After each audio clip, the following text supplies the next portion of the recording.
Madam Speaker, the health of people is improved in countries with greater equality.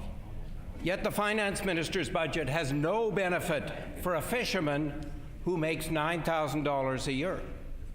He gains nothing from the increased personal exemption, yet has to pay higher costs for gas for his boat, to heat his home, for electricity to turn his lights on, and higher tuition to send his children to post-secondary education. The government is taking a lot of money off his kitchen table. Why is the Minister of Finance, with his budgetary approach, creating greater inequality and throwing struggling people with low incomes under the bus? The Honourable Minister of Finance. Well, thank you, Madam Speaker, and I thank you for the opportunity to respond to that question. The member for River Heights could not be more wrong. As a matter of fact, not only are we bringing the largest tax cut to Manitobans in the history of this province, I recently saw a CBC article that says if you want the poor in Canada to do better, the way to do it is not by increasing the minimum wage, but it is by raising the basic personal exemption, because that is how you put more money back in the pockets of hardworking Manitobans. We're giving Manitobans a break because they deserve it.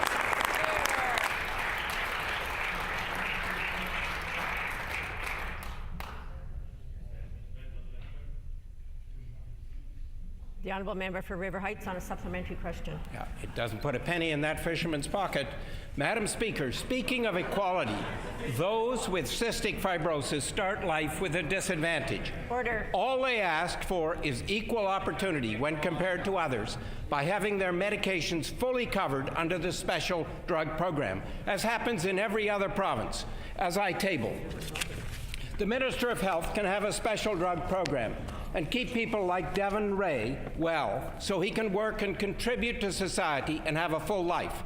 Or he can eliminate the program, as he's doing, so people will get anxious and sick so they end up in hospital, losing their income and costing the provincial health program a lot of money. Which will the minister choose?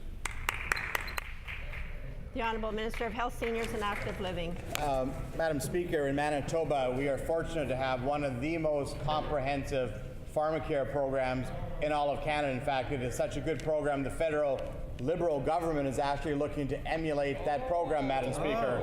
All of those in Manitoba who need specialized drugs are eligible for the pharmacare program. It is an income-based program. It is comprehensive, it is fair, and it is a leading standard for all provinces in Canada, Madam Speaker. Yeah.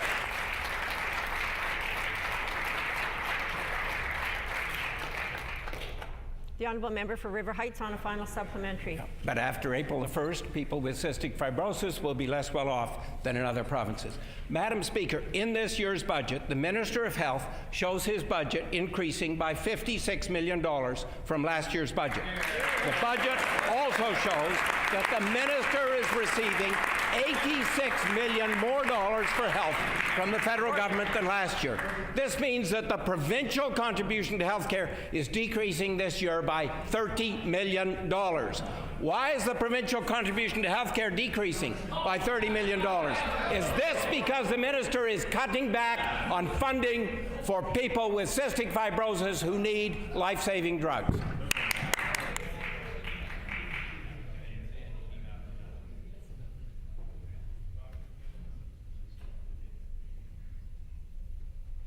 The Honourable Minister of Health, Seniors and Active Living. Madam Speaker, I am encouraged on this day that the member opposite, the member for River Heights, the Liberal member for River Heights, has finally acknowledged that healthcare investments are going up in Manitoba. He's been trying, Madam Speaker, he's been trying for 2 years to spin the myth, the wrong myth, that spending was actually going down in Manitoba. Of course, where the investment was going down was in Ottawa on a percentage basis, Manitoba, but Madam Speaker, but in Manitoba it's been going up.